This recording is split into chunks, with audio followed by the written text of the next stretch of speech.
My mom signed me up for piano lessons when I was pretty young. I think I was 6 years old. I don't think she even asked if I wanted to do it, um, but music was always in her family, so it was kind of like, this is what you're gonna do. So yeah, I picked up a few wind instruments, and then eventually picked up the guitar when I was, I think, 12 or 13 years old.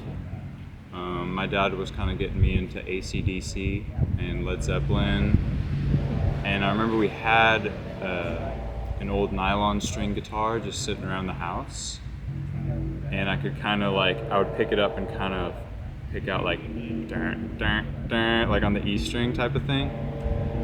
And I finally convinced my mom to sign me up for lessons.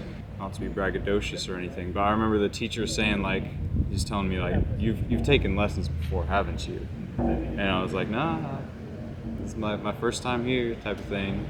It felt pretty natural to me. You know, when I was starting, I didn't know like what the difference between like playing a single note versus a chord was. Like in my mind, I didn't have like the conceptual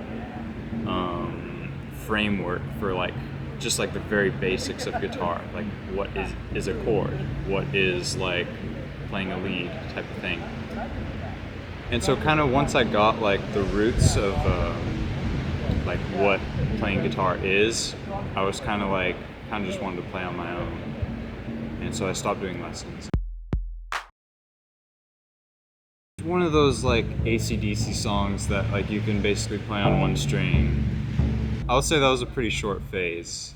The chronological series of steps that kind of got me to the music that I'm interested in now and that I want to play now and I want to write now is kind of my personal trifecta of three artists that have really influenced me. And the first of which was Elliott Smith. When I was in high school, I discovered Elliott Smith's music and really just got obsessed and tried to learn as many of his songs that I could. And he really had a pretty unique sound, but he took a lot of influences from folk, country, pop, and like just all over the place. And so that was definitely like a pretty big like planting of a seed in me of like learning folk music and country music. And then when I was in college, the next obsession that I had was with this musician named Nick Drake. And he's this very like soft melodic folk artist, and he played just mostly just guitar-based music. It's very melodic and almost like kind of transcendental, I almost want to say, just the feel to it. And then after that, I discovered Townes Van Zandt, and those three guys are kind of the big three influences for me. And all of them kind of have their unique sound, but you know, I feel like at their heart of all their music was folk music. You know, it's about stories and sharing images. I'd say those three artists are kind of what put me to where I am now. I feel like I'm giving kind of a scattered answer here, but my music tastes have kind of just been all over the place. And I try not to associate too much with any one scene or one type of music, really, because to me, like, what's important is like how much emotional value I get out of the music. And that can come from anywhere, you know, like I can get the same value out of like a reggae song that I can from like a famous Beatles song or something like that. And so yeah, I just have a hard time answering the question, I guess, because the music that I've loved has just been from so many places, and it kind of just gets put in the blender. I've kind of gone through a big shift in songwriting in the last few years. Because I remember for a while, I watched all these interviews with artists that I love, and like Elliott Smith or Townes Van Zandt, talking about how they write songs.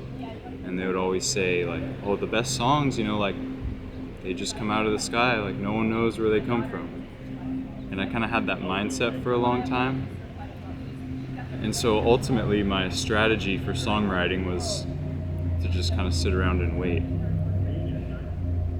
The end result was that I got a few pretty decent songs, but I would write like a song a year or something like that. And so more recently, I guess my strategy is that I try pretty hard at it. I feel like almost every day I put some sort of effort towards writing a song. And most of the time what comes out is pretty forgettable, but then, it's kind of like I put in the effort and then suddenly out of nowhere comes like a good song. I think really all songs are just like a strong human emotion like put into sound. And so any like really emotional, and by emotional I don't mean just like bad, like sad or angry or something like that, just any strong emotion, it can be like a really strong sense of love or just silliness. I've definitely had songs that kind of just like I had a really powerful experience and the song was just like, just came like that. I think it is a craft as well, and I think the best songwriters are people who put a lot of effort into it. People who sit down every day, just from the effort alone, I think comes great songs. But then at the same time, I think most people would agree the best songs, they just kind of come out of thin air. It's kind of like a deal you have to make with the higher power or whatever, where it's like, if I just wait for a song and I'm not putting in any effort, the universe is kind of like, well, we're not going to give you a song because you're not even trying. It's like if I put in a lot of effort day after day, I'm probably most of the time going to get a pretty crummy song. But I like to think that, the forces at play are kind of watching, and they're like, okay, the effort's being put in, like a good song will come eventually. Well, the first line I actually kind of stole from SpongeBob, because there's an episode where Sandy wants to go back to Texas, and the ocean's no place for a squirrel. And ever since I was a kid, I thought that was just the funniest thing. I wish I was in Texas. I think the next line's, the ocean's no place for a squirrel, or something like that. And so that always stuck with me. And then, I genuinely have, I feel like, met like one person every week for like the last few months who talks about moving to Texas. So I was like, all right, I gotta turn this into something. That song's a good example of my songwriting technique in general. I think I'm pretty good with melodies. Like I can come up with a hook pretty easily. So I usually start with the melody and the chord progression. And that one was easy because I knew the first line of the song was, I wish I was in Texas. Like most of the songs I've written, I kind of start out with the melody, just humming along, and the melody comes, and then I'll write the words afterward. I'm not a great poet, I don't think. And so for me, I think the way I try to approach it is getting good phrasing into a song. Like a lot of times the way a melody and the words work together is where like the magic happens. A very famous Townes Van Zandt song is Poncho and Lefty. The opening lines to that song is, now you wear your skin like iron and your breath's as hard as kerosene. For one, like that's great poetry, but the way the phrasing works together and kind of like rolls off his tongue with the melody, I feel like he could have said something else and it could have the same effect, but just the way the words work together with the melody, it just works and it sounds magical. I could never write the lyrics first and I'm honestly fascinated by people who write lyrics before the song, because I just don't understand how you could get the phrasing and everything to work together like super well. At least for me, because I'm very melody driven, and most of the song kind of revolves around chord progression and melody, and I kind of work the lyrics around that. As far as the structure of the song, it was all kind of laid out from the beginning. The melody came to me really easily, and it's a pretty simple song. It's like, pretty much 3 verses and kind of this like fake chorus after each verse. So, there's not too much to it. Which is how a lot of folk songs are structured. Folk songs are oftentimes like very simple. And so by that structure, I knew it had to kind of be a linear story.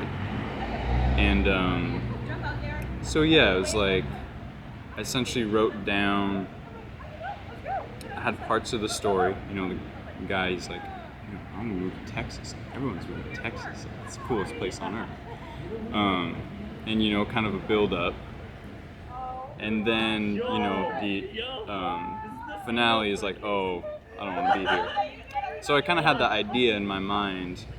And so what I did is I wrote for each like part of the story, I wrote out several verses that could work for each part. And then kind of pieced together one verse that I thought was the best. I was in college at the time, and I was back for some break, and I had heard there's an open mic. I had actually gone, not played, but I'd gone to the open mic at a place in Escondido called Kettle Coffee and Tea. A great open mic. It's originals only. So I guess the bar is kind of set pretty high. And yeah, I'd been working on some songs when I was in college, and yeah, mustered up the courage to play at Kettle Coffee, and it went really well, actually. I remember the sound guy asked me to play a headliner, and I was like, I was super nervous. I don't think I even said anything between songs. I just kind of stood up there and was like, oh, hi, and just like, played my 3 songs. I mean, I thought it went terribly because, I was pretty young, just super nervous, and but yeah, I guess it went pretty well because the guy asked me to come back, which I never followed up on because I was going to school in Santa Cruz and just kind of between places at the time. Yeah, but that was my first open mic. And do you remember the songs you played? I do, yeah. I played a song I've written called Ocean Devotion. Another one I've written called Slow Motion. And then another one called Stolen Trees. I went through a phase where every song I wrote was just 2 words. And so I played those. Those are some of the first songs I ever wrote. I still like them. I like them a lot. But I think they're a very different energy versus what I kind of go for now. They're a lot more. This is when I was going through my Nick Drake phase, and that's all I really cared about. And do you know Nick Drake? It's just very like soft melodic music, like music that you can only play live if the room's completely silent. And so, after kind of getting around more, I realized most of the time that you're playing, at least as an aspiring musician, you're gonna be playing, at some bar where it's really loud. And that actually influenced the type of music that I've been more interested in recently. I want to be able to play music that people can actually hear and will kind of fit the environment. I don't want to sell my soul to like fit any mold necessarily, but I feel like, I have to be realistic about what I play. And folk music's not really loud music per se, but it's louder than just playing something really quietly, like Nick Drake music. Do you ever play strictly instrumental? You've seen some of the guys there at open mics that they just get up and they just do instrumental. Have you ever done just anything just strictly instrumental? I've written one song that's instrumental. Yeah. It's kind of it kind of falls into the same category as those earlier songs that I was writing. Very just very quiet, melodic. Something that I think would be hard to play at like a bar. I think it is important to kind of get in tune with your environment. A couple weeks ago, I played at Poorhouse in Oceanside, and yeah, I felt like the vibe was really good. And I think originally I wanted to play some of my more quiet originals, but it just felt like a really kind of like happy, kind of high energy vibe. There's a lot of people there. Everyone was totally grooving, and so I just busted out some bluegrass songs that I know, and that I felt like was more in line with the energy of the room. Having it really well polished is important. I had a guitar teacher once who said, you're always going to play 20% worse when you play live, which isn't the case for everyone. I think some people do really well off the energy and whatever the energy is. Like some people thrive off being nervous, or they thrive off of just being on stage. But for the most part, I think it's pretty universal that you're not going to play as well when you're on stage. So if you can get a song to 120% polished, then you'll play it perfectly. And it's happened to me a lot. I have a song, I'm like, I've been playing this song enough. Like, I got it down. And then, it happened just last night. I had this song that's been stuck in my head, and I've been like singing it out loud. An old folk song called Take This Hammer.